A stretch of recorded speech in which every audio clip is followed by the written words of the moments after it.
Olhe, este fim de semana fizemos um evento onde estiveram 660 pessoas. E veja lá, perguntas muito interessantes às quais nós vamos responder no programa de hoje. Venha daí. Então seja bem-vindo a mais um Pé de Meia. Pé de Meia, já sabe isto há muito tempo, é o programa onde nós tentamos ajudá-lo a poupar, mas para investir, nunca para colocar os seus investimentos sem taxas de rentabilidade interessantes. Ora, antes de irmos ao programa de hoje, quero só recordar que o Pé de Meia é possível graças às parcerias que nós temos, a saber, com a Square Management, com a Blue Crow e também com a Otimize. Olha, e nem por falar nisso, tenho aqui comigo hoje o Pedro, da Otimize. E porquê? Porque nós fizemos um evento em Braga, correu muitíssimo bem. Aliás, tenho que agradecer às 660 pessoas que estiveram connosco num domingo. Foi ontem. O que mostra não só o interesse nestas questões da poupança, como inclusive a forma como o programa Pé de Meia também vai chegando às pessoas. E esse evento teve duas coisas muito interessantes. A primeira, Pedro, foi muita gente nova. Muita gente nova. E todas as idades. É verdade. Mas nova, que se interessava pelo mercado, jovens, mas também pessoas que já estão à volta dos seus 45, 55 anos, que estão preocupadas com o futuro. E isso surpreendeu bastante. Com as pensões, com as reformas. Quanto mais se fala da insustentabilidade da segurança social. E nós temos tratado isto de forma sistemática aqui no Pé de Meia. Finalmente o país começa a acordar para isso. Sim, e muita gente, e até os mais novos já preocupados com o seu futuro, que era alguma coisa, algo que não se via, porque normalmente a reforma está há 40 anos ou 50 anos de distância, e vimos ontem famílias até, foi um domingo de literacia financeira para as famílias, pessoas que vieram com o marido, com a mulher, com os filhos, até com os avós, pequenas. com crianças, e foi surpreendente a aceitação e a necessidade que as pessoas têm de saber onde é que podem investir, porque, como sabemos, os depósitos a prazo, a maior parte, e falámos com muitas pessoas que faziam as suas poupanças em depósitos a prazo e punham o dinheiro de lado. E claro, explicámos que o dinheiro de lado não é suficiente porque tem o efeito. Aliás, aproveito para lembrar às pessoas, nós não temos nada contra depósitos a prazo. Agora temos contra uma coisa, é você pôr tudo o dinheiro em depósitos a prazo. Tem dois problemas. Primeiro, a taxa de inflação, que é muito mais alta do que os juros que lhe pagam. Bom, mas se não ficar contente com isto, tem outro problema, que é a taxa que tem que pagar de 28% sobre os juros. Portanto, você vai perder dinheiro. Ou seja, no caso do depósito a prazo, foi uma das coisas que nós explicámos ontem, é que nós temos que fazer aquilo que andamos a ouvir desde miúdos. Colocar os ovos em vários cestos, ok? Não deixe de ter depósito a prazo, não deixe ficar tudo em depósitos a prazo, não é, Pedro? Sim, essa foi das questões mais colocadas. Foi, muitas pessoas que nos abordaram, as poupanças eram em depósitos a prazo. Todos os meses faziam algo que é correto, que é pagar-se a si primeiro, por 100, 200, 300 euros de lado, mas depois ele está completamente parado. Ora, isso tem horizonte temporal longo, de 5, 10, 15, 20 anos, alguns até tinham mais, aí é que não faz sentido ter os depósitos. Para as pessoas perceberem, imagine que ao fim de 40 anos você investe 10 mil euros, ok? Em depósitos a prazo. Durante 40 anos. Se você tiver uma taxa de inflação de 2%, garanto-lhe uma coisa, você vai acabar com 4.500 euros, ou seja, o valor do real do dinheiro. Portanto, é isto que você está a falar, nós estamos aqui a falar. É preciso ir para outros investimentos alternativos onde a taxa de rentabilidade a longo prazo seja superior àquilo que hoje em dia paga os depósitos a prazo, que é aqueles gráficos que nós fartamos de mostrar aqui no programa Pé de Meia. Bom, Pedro, vamos passar aqui rapidamente, além dos depósitos a prazo, houve questões muito interessantes. E, por exemplo, houve uma pessoa que perguntava diz assim, eu tenho PPR, certificados de aforro, ações, ETFs e REITs, em diferentes corretoras. E a pergunta era, não há uma plataforma onde eu possa juntar tudo isto para poder gerir melhor? Sim, eu acho que não. A melhor plataforma é o Excel. Porque, repara, ainda por cima, se forem corretoras estrangeiras, quer dizer, pode haver investimentos em corretoras estrangeiras, corretoras nacionais. Depois temos a questão dos certificados de aforro que estão no CTT, que são geridos pelo Estado. Depois temos fundos de investimento ou PPRs, quer dizer, tudo numa só, eu não conheço. Acho que é capaz de... Eu também não, devo dizer. Mas... E isso é possível, se calhar, fazer uma gestão também muito boa através do Excel, fazer as contas todas, quanto é que se faz, quanto é que se coloca todos os meses. Agora, numa plataforma só, não conheço. Bom, outra questão interessante, era claramente dirigida à Optimize. Consideram a possibilidade de vir a investir, aliás, incluir a Bitcoin nos vossos fundos ou PPR no futuro? Não, nós temos em alguns fundos algumas ações que estão ligadas ao blockchain, à tecnologia que está por trás. Blockchain é a tecnologia, é uma coisa diferente. Exatamente, à tecnologia, não ao Bitcoin em si, por uma razão. Nós, ainda no início do ano, a União Europeia proibiu a transação de uma moeda, já não me lembro se era Tether ou que era uma moeda, uma criptomoeda. Ora, estando num ambiente regulatório que é incerto, Exatamente. eu não quero colocar o dinheiro dos clientes e o meu dinheiro também está investido nos fundos Optimize em risco. E nós só investimos quando temos a regulação estabilizada. Nós não sabemos, mesmo com estas tarifas e com estas guerras comerciais que provavelmente vão escalar, se um dia o Sr. Trump gosta muito das criptomoedas, no outro dia não gosta. Por isso, há investimentos que nós preferimos fazer só com mais segurança e em cada criptomoeda em si não vamos fazer por abaixo. E a preocupação é mesmo essa, é proteger o dinheiro dos clientes, não é? Sim. Bom, mais uma pergunta. Já é possível fazer PPR em nome de menores? Primeira pergunta. Segunda, um PPR realizado em nome do nosso filho de 5 anos, em termos de benefícios fiscais, afeta o nosso IRS? Vamos à primeira. Então, são perguntas muito, muito relevantes. No Optimize ainda não se consegue fazer um PPR em nome de menores. Iremos conseguir provavelmente a partir de junho, mas atenção, isso é uma questão um pouco controversa. Porque há soluções para isto. Há soluções para isso.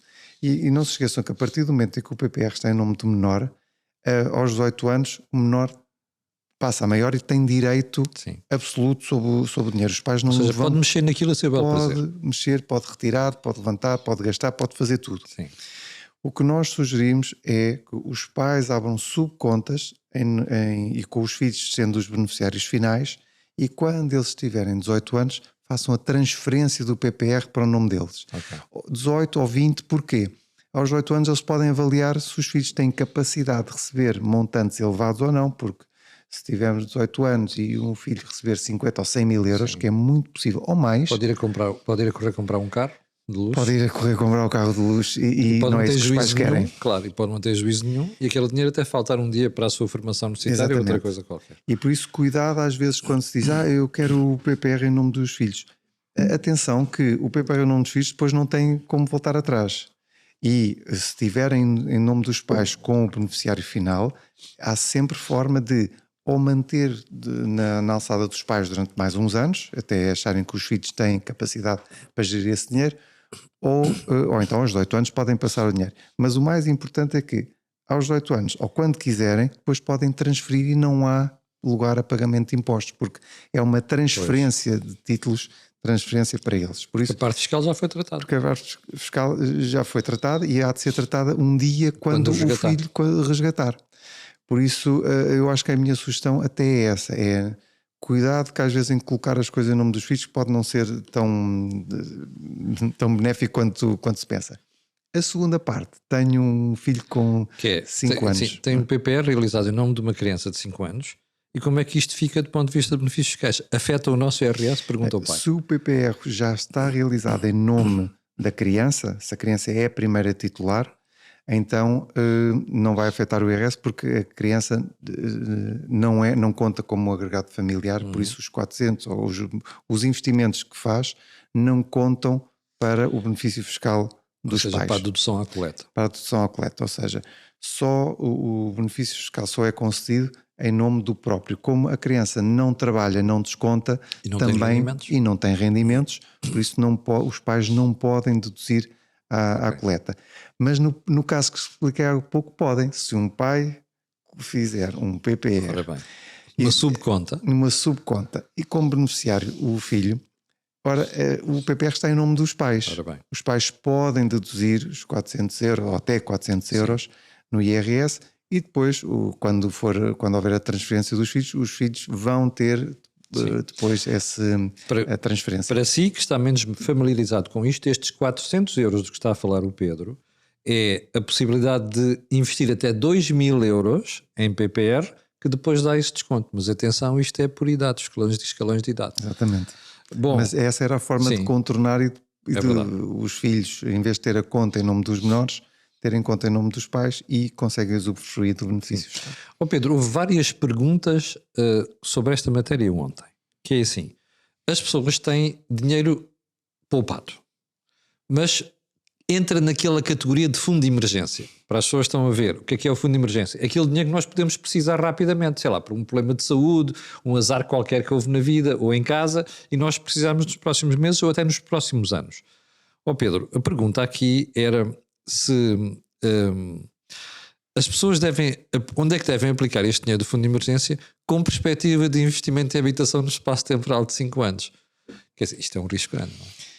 Sim, se a perspectiva é comprar uma habitação nos próximos 5 anos, não podem... não pode chamar isso fundo de emergência. Não pode chamar fundo de emergência e não podem investir em produtos de risco. Porque nós nos últimos 5 anos tivemos pandemias, tivemos guerras e os mercados podem corrigir. E pode calhar numa altura em que precisem de resgatar o capital para pagar. E está em perda potencial. Está em perda. Por isso, eu acho que o máximo que se pode é... neste momento, nós já falámos também aqui no programa, as obrigações, ou seja, os títulos de dívida, apresentam neste momento rentabilidades muito interessantes, superiores a 4% e 5% até entre 4% a 5%, o que é bastante interessante. Tem menos risco, não tem aquela volatilidade que as ações têm, e para esse horizonte temporal de 5 anos faz sentido. Faz sentido fundos mais expostos ou muito mais expostos a obrigações. Os certificados da Forro, em última análise, se as pessoas forem mesmo muito avessas ao risco, mas até os certificados da Forro seriam melhores do que os depósitos.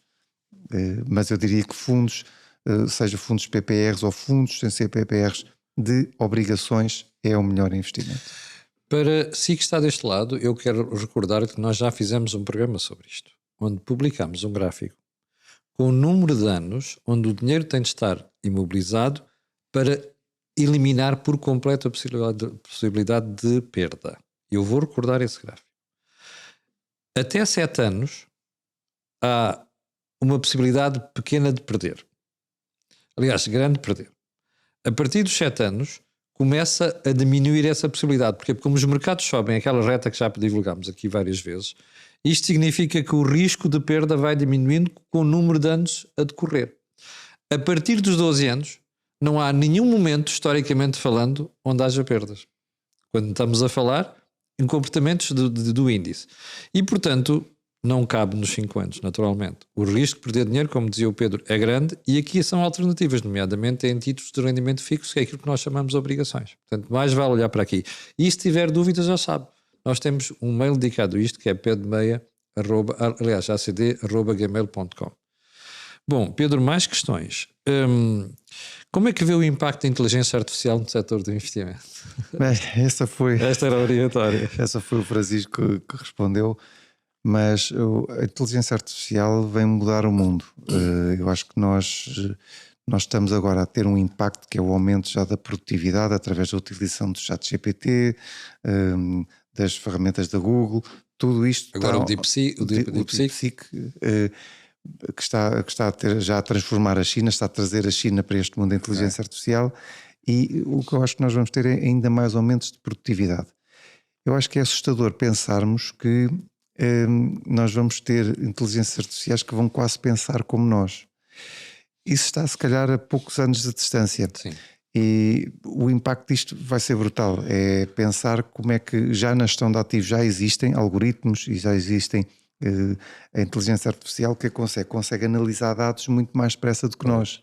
E já existem fundos que são geridos com inteligência artificial porque detectam mais depressa do que nós as tendências, consegue analisar se calhar 10.000 títulos ao mesmo tempo, eu só consigo analisar um de cada vez, e por isso vai mudar a forma. Aliás, há muitas pessoas que vão vão ter que mudar de emprego ou vão ter que se adaptar. Isto vai ser uma revolução completa. Nós vamos ter que ganhar outras capacidades e outras competências para continuarmos para nos diferenciarmos. Para nos diferenciarmos.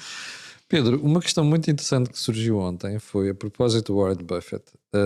Diz assim, ele tem à volta de 50% da sua carteira neste momento em cash. E a pergunta é, isto quer dizer que é um indicador de que o mercado está sobrevalorizado? Nós ontem também falámos isso. Aliás, acho que foi o Francisco que respondeu a isto. Foi o Francisco que depois respondeu, mas num gráfico que mostramos, vimos que o SP500 está sobrevalorizado em termos de indicadores. Neste momento estamos a falar que o índice transaciona há 22 anos de ganhos, ou seja, de 22 anos de resultados das empresas, o que historicamente é bastante elevado. Não quer dizer que o mercado baixe, mas quer dizer que ele pode muito bem estar em consolidação e estar lateralizado durante algum tempo e não dar nada. O que eu acho é que o Francisco respondeu muito bem é que de 5 em 5 anos, sim, historicamente 5 em 5 anos, os mercados têm uma correção profunda de 30%, 15%, 25%, 30%.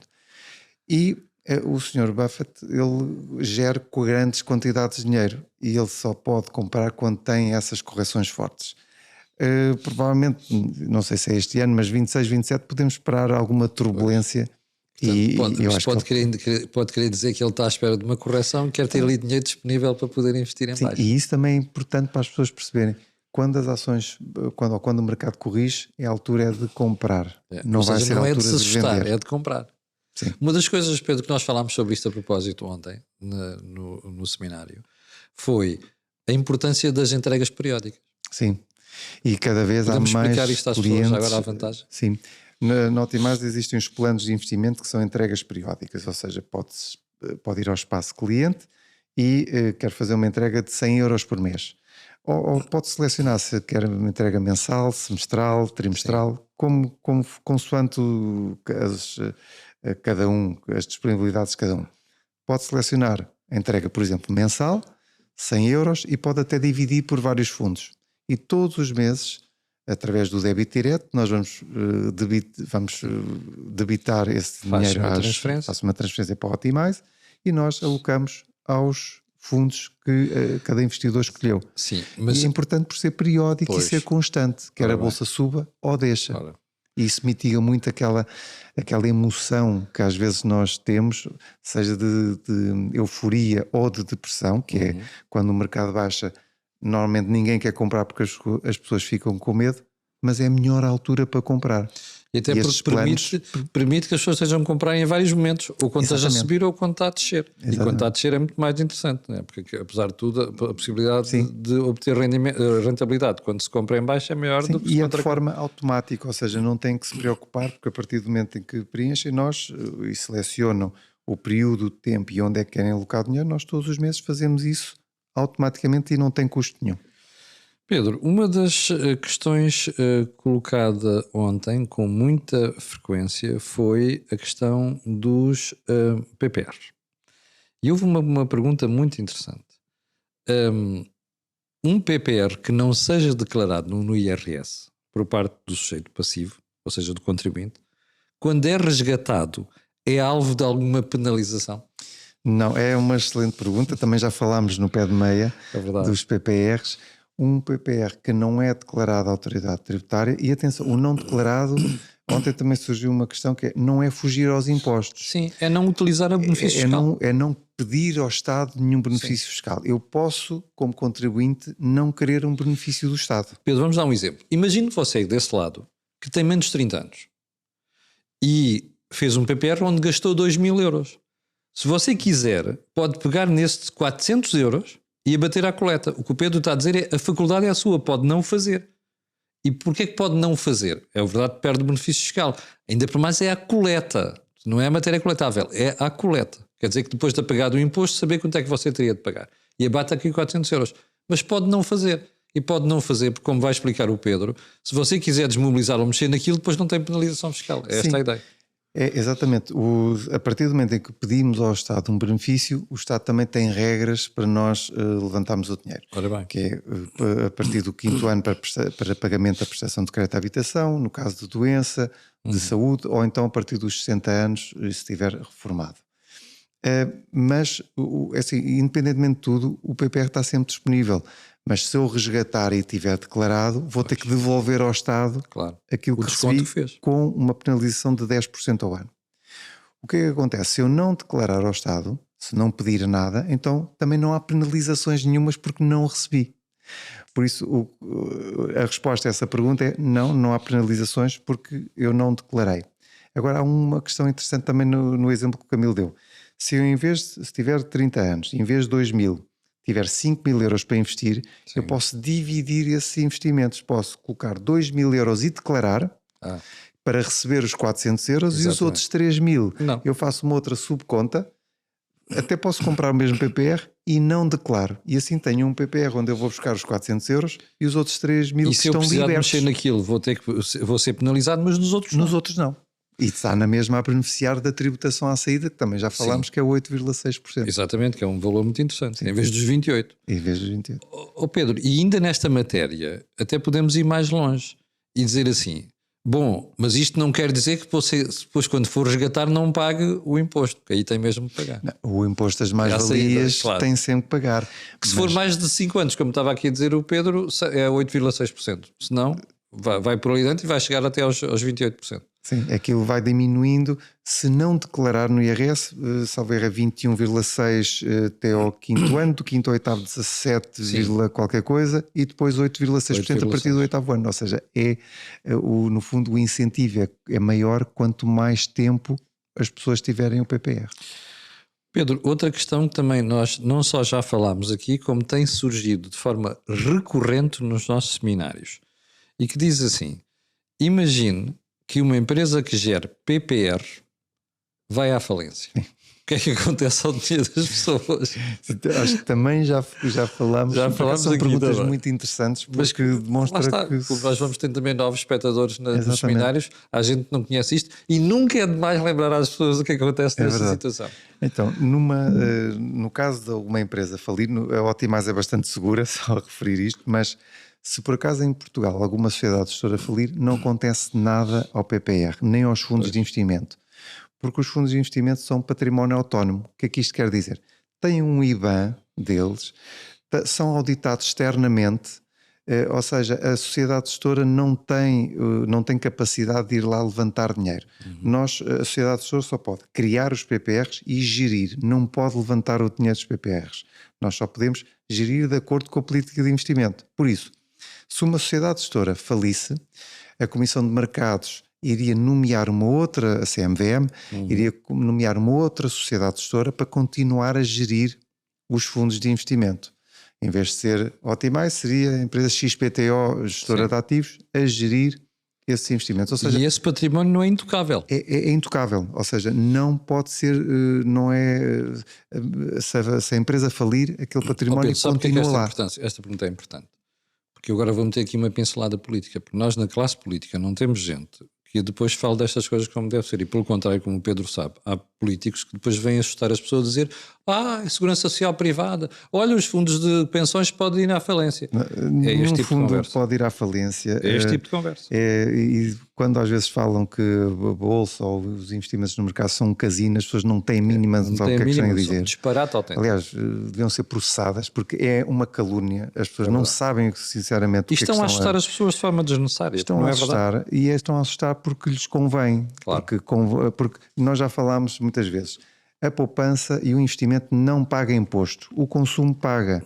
E nós estamos a ser sempre direcionados a consumir e a gastar, porque ou é o IVA, há sempre impostos. O estímulo ao consumo. O investimento, como nós estamos aqui a falar, o investimento, se as pessoas quiserem, não pagam imposto durante 40 anos, durante 50 anos, não se paga imposto. Estamos sempre a diferir para o aumento do resgate. E reparem, e mesmo que eu tenha 1 milhão de euros nos PPRs, eu posso ir resgatando aos 1.000 de cada vez, ou seja, o Estado não vê o dinheiro. E eu acho que os políticos é um desincentivo completo ao investimento. Porquê? Porque realmente em Portugal a supervisão em alguns anos foi muito má, os governos não queriam saber para isto e por isso é que tivemos problemas no BPP, no BPN, até nas guerras internas do BCP, no BES. Quer dizer, isto não havia mão nisto. Mas isso não quer dizer que os fundos, porque apesar de tudo o que Portugal passou, não houve um fundo que fosse à falência. Exatamente. É bom lembrar isto às pessoas. Houve um fundo do Espírito Santo que investia nas próprias empresas, o Espírito Santo de Liquidez, que depois até conseguiram safar aquilo mais ou menos, mas não houve um fundo que fosse à falência. E a longo prazo os fundos estão sempre a subir. Aliás, e é uma pena que a classe política não perceba que o discurso para o país ter capacidade de investimento é preciso poupar. E o poupar implica também depois investirem para as pessoas não perderem. Nós temos que deixar de ser pobres. Exatamente. E isto de deixar o dinheiro parado do banco... E temos a cultura do pobrezinho em Portugal. Sim, e já agora, se me permite, claro. Há 15 anos, eu ainda me lembro, há 15 anos que os depósitos à ordem eram remunerados. 1%, tínhamos os depósitos a prazo e os depósitos à ordem. Desde que o Sr. Draghi resolveu pôr os juros negativos, os bancos aproveitaram-se zero. Os depósitos à ordem nunca mais deram dinheiro. É verdade. E ao Camilo, os juros foram até aos 4% no BCE. E os bancos deram zero em depósitos à ordem. Os depósitos a prazo estão muito abaixo do que seria expectável. E é a altura das pessoas se mexerem. É. Porque o que mudou em 15 anos é que nós agora pagamos comissões por tudo e por nada. Os depósitos à ordem, se estiver lá 100 mil euros ou 50 mil, zero. E os depósitos a prazo, pouco dão. Tem taxas baixas. E isto é que os governos deviam incentivar as pessoas a investirem, não é ganharem zero. Claro. Por isso eu eu exalto-me um pouco quando... Mas é natural, Pedro. Quando é esta história de que aquilo é um casino, porque realmente eles não fazem a mínima ideia. É verdade. E se tivessem trabalhado um bocadinho nesta área, percebiam que não tem nada a ver com isso. E como tudo na vida, há pessoas mais sérias e menos sérias.